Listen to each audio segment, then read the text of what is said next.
From Washington, D.C., this is the Muslim News on Muslim Network TV. Assalamu alaikum, I'm Hena Zuberi. Our top story tonight. Chaos unfolded at the University of California, Los Angeles, as nearly 200 pro-Israel demonstrators stormed the encampment of Free Palestine protesters. The incident began around 10:50 p.m. local time yesterday and escalated into a night of violence. Many Free Palestine students were injured, raising concerns about student safety. According to reports from UCLA's independent student paper, the Daily Bruin, the attackers dressed in black attire and brandishing Israeli flags breached barriers and unleashed tear gas on the protesters. Amidst the chaos, cries for help went unanswered as participants in the encampment reported injuries, including eye injuries and racial slurs being hurled. Despite earlier warnings from the university that violence would not be tolerated, the situation spiraled out of control until police arrived around 3 a.m., pushing back the pro-Israel attackers. Activists from the Free Palestine movement insist they acted solely in self-defense, used community measures and protective gear to safeguard themselves. They criticize the university and law enforcement for what they perceive as a failure to adequately protect students and address their concerns. Police Chief John Thomas said the limited police force on duty also came under attack during the confrontation. A special report on the student movement is part of our show tonight, so keep watching Muslim News. San Francisco State University has started an encampment to protest Israel's war on Gaza. Students set up tents on the quad to show support for Palestine and carried banners reading, "Students for Palestine, our tax dollars kill children of Gaza," and "Free Palestine." The protest comes as demonstrations continue at two other California universities, Stanford and UC Berkeley. Protests are sweeping college campuses nationwide following an attempt by police to clear a pro-Palestine encampment at New York's Columbia University, arresting more than 100 students in the process. Hundreds of students have been arrested on campuses across the U.S. for protesting the genocide. Protesters are demanding universities divest from Israel and condemn its ongoing genocide in Gaza, where more than 34,400 people have been killed. Students in several other countries, including Canada, Australia, France, Egypt, have organized demonstrations at their universities in solidarity with Palestine. A protester at Columbia University waved a Palestinian flag atop Hamilton Hall, drawing cheers from the crowd of demonstrators below. Hamilton Hall is known for its role in the 1968 anti-Vietnam War student protests. The university said that the students face expulsion. Protester Ezra Lewis expressed disbelief at the university's response, fearing reprisals for speaking out against their arrest and suspension. Lewis, an honor student and president of Zeta Phi Beta sorority, criticized the university for leveraging the students' image for diversity while punishing their activism. Meanwhile, an anonymous student has filed a lawsuit against Columbia University, alleging the school's failure to ensure a safe learning environment amid the pro-Palestine protests on campus. A House Republican is drafting a resolution to censure lawmaker Ilhan Omar for remarks made at Columbia University, where she allegedly referred to some Jewish students as pro-genocide. The move aligns with what observers say are GOP efforts to punish anti-Israel statements. Omar's comments came during a visit supporting a Palestinian encampment. She denounced anti-Semitism, but also mentioned pro-genocide Jewish students, according to reports. Representative Don Bacon criticized her words as anti-Semitic, emphasizing the need for a safe environment for all students. Omar's spokesperson defended her, saying she condemned bigotry and anti-Semitism. This censure threat is not the first time Omar has faced backlash for her comments. She was previously removed from the House Foreign Affairs Committee over similar remarks. The GOP's move echoes previous attempts to censure progressive members over Israel-related statements. After a week-long encampment on Brown University's campus green, the Brown Divest Coalition has succeeded in securing a significant concession. The Free Palestine student encampment calling for divestment from weapons manufacturers amid the Gaza genocide agreed to disband in exchange for the Brown Corporation voting on divestment measure in October. This decision comes after years of advocacy, including a recommendation made in 2020 by the Advisory Committee on Corporate Responsibility in Investment Policies. President Christina Paxson previously resisted bringing the recommendation to a vote. The coalition hails this agreement as an unprecedented win, affirming the power of the encampment and the broader national movement for Palestinian rights. Until now, the administration had only offered a presentation on the proposal, but a formal vote now will follow in a few months. A special report on students' movement in the United States is coming up after the break. Stay tuned and we'll be right back.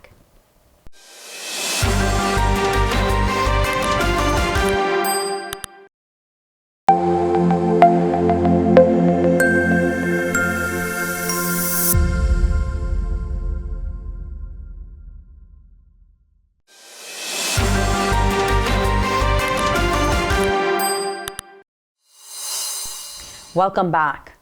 We have a special report on the student movement for Free Palestine in the United States. Let's take a look. Students in America are rising up for freedom and justice. According to the New York Times, the Free Palestine movement has peace camps in at least 78 schools across America, including Harvard, MIT, Princeton, Yale, and UCLA. They are standing against occupation, apartheid, and genocide.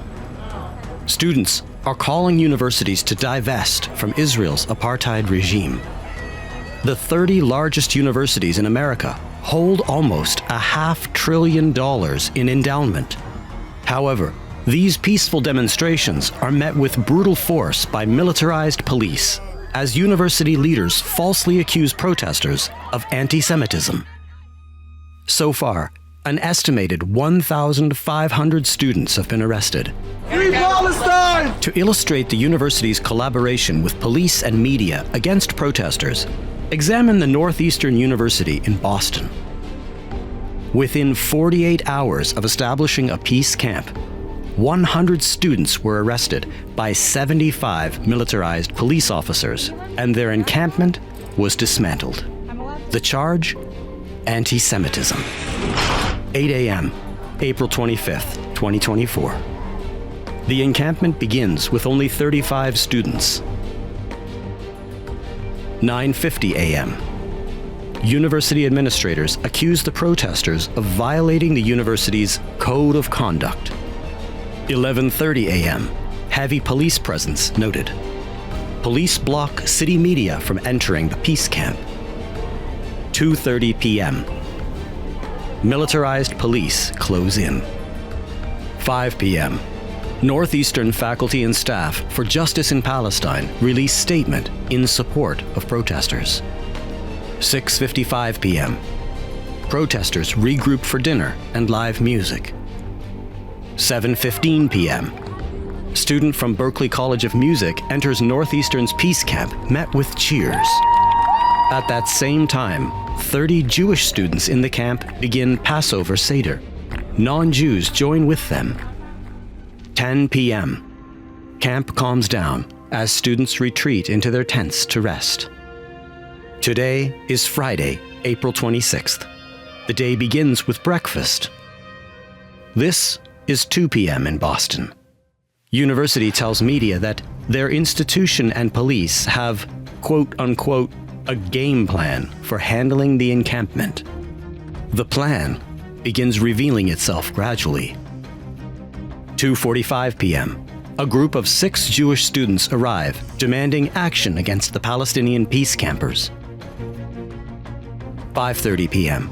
Student protesters teach each other Palestinian debka dance. About a dozen Muslim students offer their late afternoon prayers. 6:50 p.m.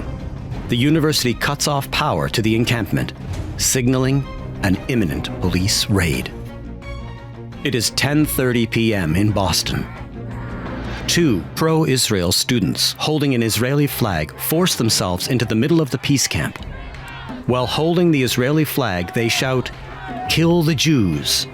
The Boston Globe reports that a slogan, "Kill the Jews," was raised. It did not mention who shouted that slogan. Today is Saturday, April 27th. It is 5:45 a.m. A large truck pulls up with metal blockades. 5:55 a.m. 75 officers fully block the peace camp.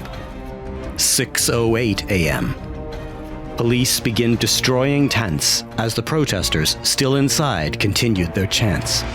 Other demonstrators sit on the ground with their arms linked. 6:15 a.m. The university begins issuing statements saying the protest was infiltrated by professional organizers and virulent anti-Semitic slurs, including "Kill the Jews," were used on Friday night. It cites the Boston Globe for the "Kill the Jews" slogan, calling it a trusted news organization. 7:00 a.m. Within 48 hours of inauguration, the peace camp was gone. Those 2 with the Israeli flag who shouted the slogan, "Kill the Jews," are free, while 100 peaceful students were arrested. Was this the quote-unquote game plan of Northeastern University? Unlike the 1960s, where militant students legitimized the use of violence at times, the Free Palestine movement has declared itself to be non-violent. It includes about 20 to 25% Muslims, but many Jewish students and others are a part of it. But all over America today, the game plan seems to be to weaponize misinformation, call any criticism of Israel anti-Semitism, and don't even dare to mention occupation, apartheid, or genocide. This is what freedom of speech has become.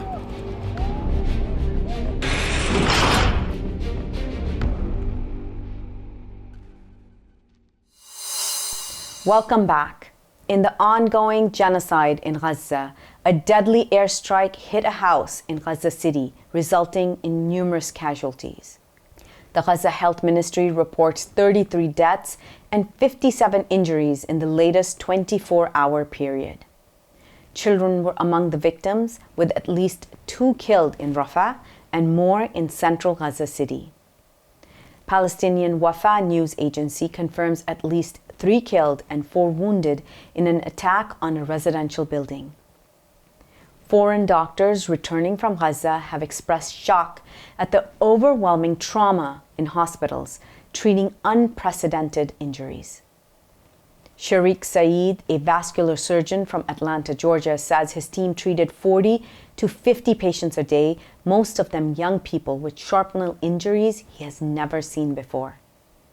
Prosecutors from the International Criminal Court probing war crimes have spoken to employees at the Al-Nasr and Al-Shifa hospitals in Gaza. More than 400 bodies have been exhumed from mass graves in these hospitals.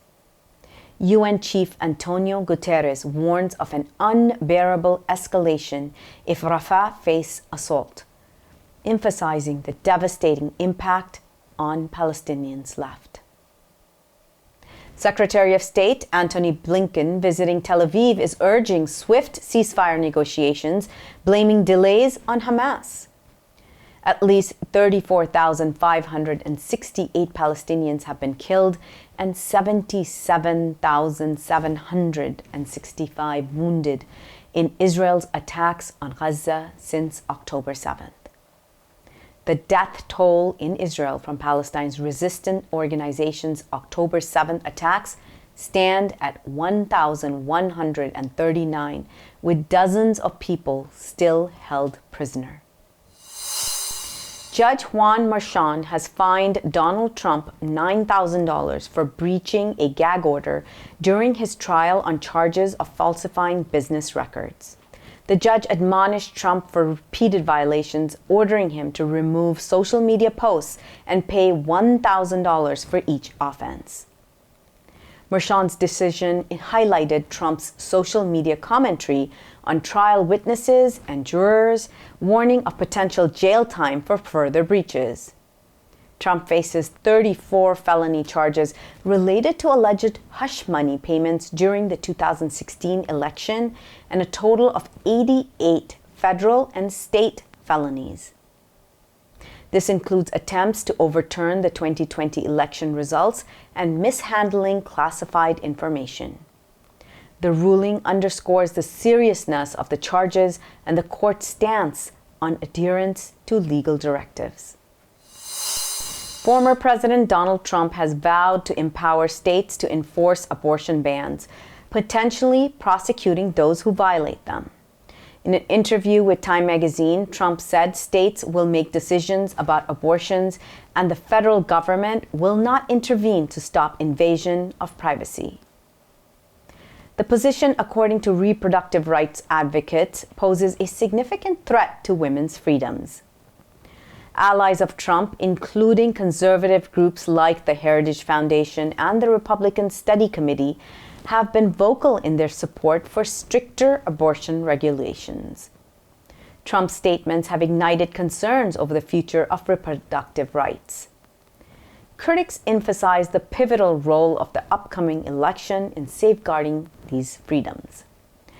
Democrats, led by President Joe Biden's re-election campaign, vow to counter Trump's agenda and protect women's healthcare choices.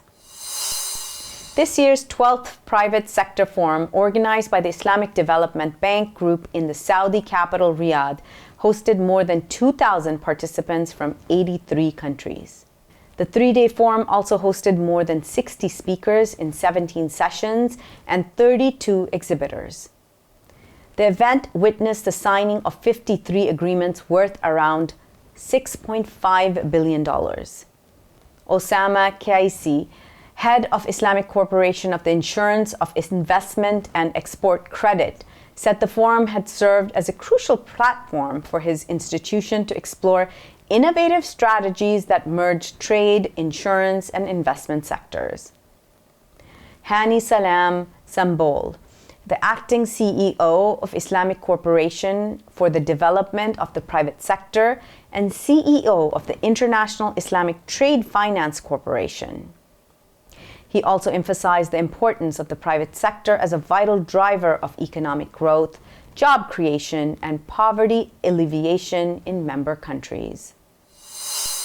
In a Sydney court, Australian Senator Pauline Hanson faced cross-examination over alleged Islamophobic comments directed at Senator Mehreen Faruqi. Hanson, leader of the One Nation, denied knowing Faruqi's Muslim identity when using a slur against her on social media. Faruqi of the Greens initiated the case over Hanson's social media post mourning Queen Elizabeth II's passing. Hanson admitted ignorance of Pakistan's Muslim majority. Faruqi's counsel presented videos of Hanson's previous anti-immigrant and Islamophobic statements, including refusing to sell her house to a Muslim. Hanson acknowledged the possibility of urging white migrants to leave. The hearing continues, highlighting tensions between Australian politicians over racial and religious issues. Activists are demanding a reassessment of US-India security ties in response to reports linking India's Foreign Intelligence Agency, RAW, to the attempted assassination of an American citizen.